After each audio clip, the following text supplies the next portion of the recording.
It's a Tuesday afternoon, and your dryer just broke. Not a big deal, normally. Except right now, standing in the laundry room, staring at a machine that won't turn on, your chest tightens in a way that has nothing to do with laundry. Because a broken dryer isn't just a broken dryer. It's $220 you don't have a clean place for. It's a mental scramble, credit card or savings, and which one hurts less? It's a small, humiliating spike of panic over an appliance that costs less than a plane ticket. Here's the strange part. You make more money than you did 5 years ago. You've gotten raises. You've been responsible, mostly. And yet somehow, a $220 problem can still knock the wind out of you. You assume the fix is simple. Earn more. Someday, you tell yourself, when the number in the account is bigger, this feeling goes away. Except that's not actually true. There's a version of you, sitting comfortably 10 years in the future with a much bigger income, who still feels that exact same tightness in the chest over a different, bigger number. Different amount. Same panic. Nothing fixed. What actually separates the people who feel that fear forever from the people who eventually stop feeling it at all is an income. It's something almost nobody talks about.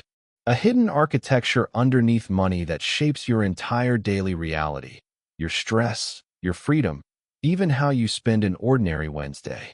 By the end of this video, you'll be able to look at your own life and know, almost precisely, which rung of that architecture you're standing on. And more importantly, what's quietly keeping you there. Let's meet someone. His name is Derek. He's 29, working as an assistant manager at an auto parts store, making $41,000 a year. He has $6,800 in credit card debt, a car loan, and $312 in checking on a good week. Derek isn't reckless. Derek is tired. Tired in the specific way that makes a person buy the $6 coffee anyway, because after rent and minimums and gas, what's the point of saving $4 when nothing ever adds up to anything? This is the first stage of the ladder, and researchers who study financial behavior have a blunt name for it: financial fragility. Federal Reserve survey data has repeatedly found that a large share of American adults would struggle to cover an unexpected expense of just a few $100s using cash or its equivalent. That's not a character flaw. That's a structural condition, and it produces a very specific psychology. At this stage, every financial decision is triage. There's no long-term thinking, because the brain isn't built to plan 20 years ahead when it's worried about surviving the next 20 days. This is what behavioral economists call scarcity mindset, and it's not a metaphor. Research led by Princeton's Eldar Shaffer and Harvard's Sindel Mullainathan found that the cognitive load of financial scarcity can measurably shrink a person's available mental bandwidth, the same way sleep deprivation does. Poverty doesn't just limit money. It taxes thinking itself. So Derek isn't bad with money. Derek's brain is doing exactly what evolution built it to do under threat: grab the short-term relief, worry about long-term consequences later. Remember that, because it explains almost every stage that comes after this one, even the stages that look nothing like Derek's life. Here's where it gets interesting. Derek gets a raise. Modest one, up to $48,000. He also, around the same time, pays off that credit card balance after a brutal 8 months of minimum plus payments. For the first time in years, Derek checks his bank account and doesn't flinch. And this is exactly where the first hidden trap on the ladder appears. Financial therapists call it the relief trap, and it catches almost everyone at this stage. Here's how it works. The moment your bank account crosses from scary to stable, your brain treats that stability as the finish line. The anxiety that used to keep you cautious disappears, and so does the discipline that anxiety was accidentally enforcing. Derek starts eating out more. Nothing crazy. A concert ticket here. A slightly nicer apartment there, because he deserves it now. 6 months later, Derek's checking account balance is almost exactly where it was before the raise. Same income increase. Same net position. Nothing changed except the size of the number he got comfortable with. This is what economists call lifestyle creep, but that phrase makes it sound almost cute, almost harmless. It isn't. Bankrate has tracked this pattern across income levels for years, and the uncomfortable finding is that it doesn't really slow down as people earn more. It just gets more expensive. Picture a bucket with a small hole in the bottom. You can pour more water in, a raise, a bonus, a promotion, but if the hole stays the same size, the water level never rises. It just leaks out faster to match the faster pour. Derek doesn't have an income problem anymore. Derek has a hole in the bucket.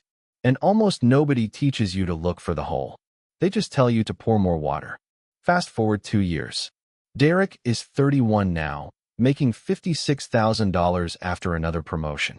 Here's the shift, the one thing that finally starts to patch the hole. Derek automates $200 a month into an index fund the week he gets paid, before he ever sees the money in checking. This single habit does something Derek doesn't fully appreciate yet. It removes the decision entirely. He's not relying on willpower every month to choose saving over spending. He's built a system that chooses for him. This matters more than it sounds like it should, and here's the research behind why. Decision fatigue is real, and it's been documented extensively, famously in a widely cited study of Israeli parole judges, where the likelihood of a favorable ruling was shown to drop substantially over the course of a session, then jump back up after a break. The judges weren't becoming less fair people hour by hour. Their brains were simply running out of decision-making capacity. Money works the same way. If saving requires a fresh decision every single payday, you will eventually lose that decision, not because you're weak, but because decision-making itself is a depletable resource. Automation solves this the way a thermostat solves temperature. You don't decide, every hour, whether the house should be warm. You set it once, and the system holds the line even when you're not paying attention. Derek's bucket finally has less of a hole. Slowly, the water starts to rise.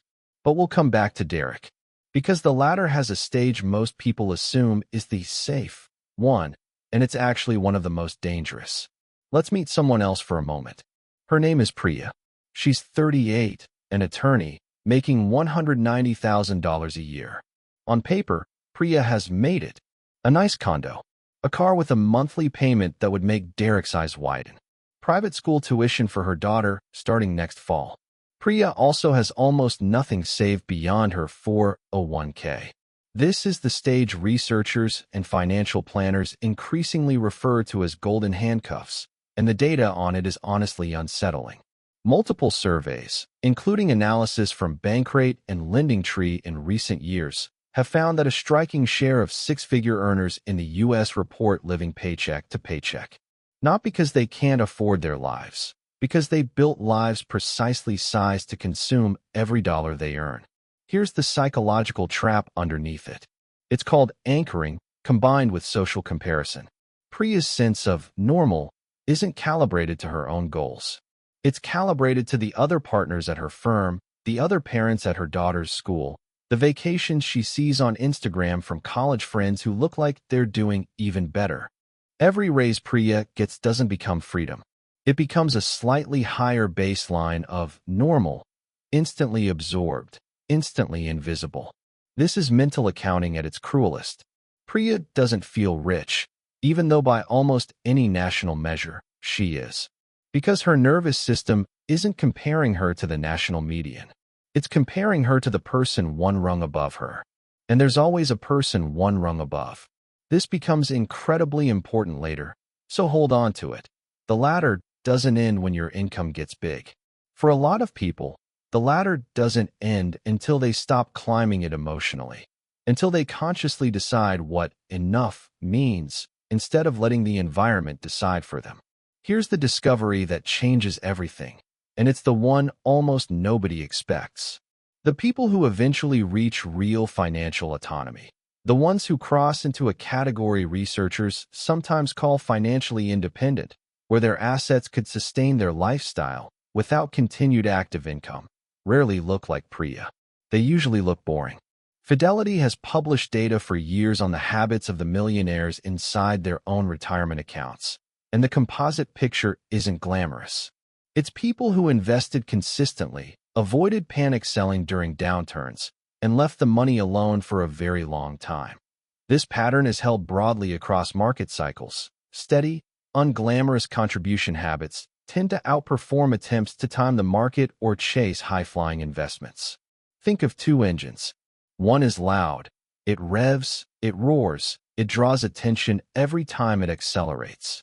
That's the flashy investor, the person constantly talking about the hot stock, the new opportunity, the thing that's about to take off.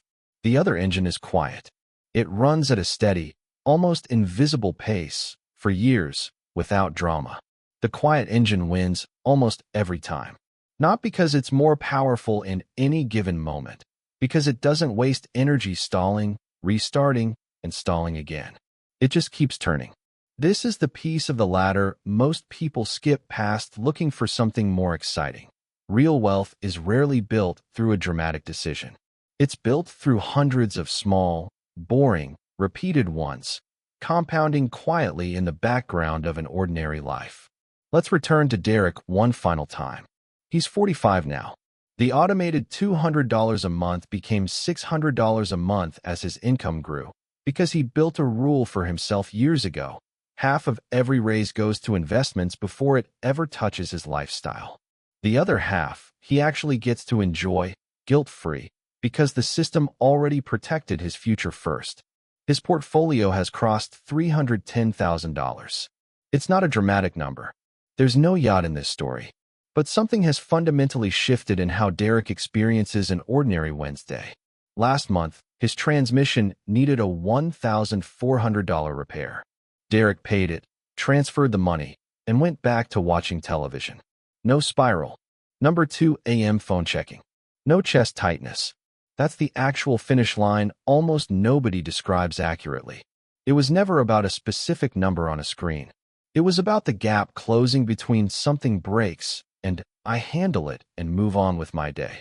A gap that, for Derek at 29, used to swallow entire weeks of anxiety. Net worth, it turns out, isn't really a measurement of money. It's a blueprint for how much of your daily life gets to belong to you, and how much gets rented out to fear. So here's the question worth sitting with.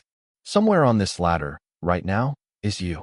Maybe you're Derek at 29, doing triage. Maybe you're Priya, earning well, but somehow still climbing a treadmill that never ends. Maybe you're somewhere in between, with a small automated habit you're not sure is actually doing anything yet.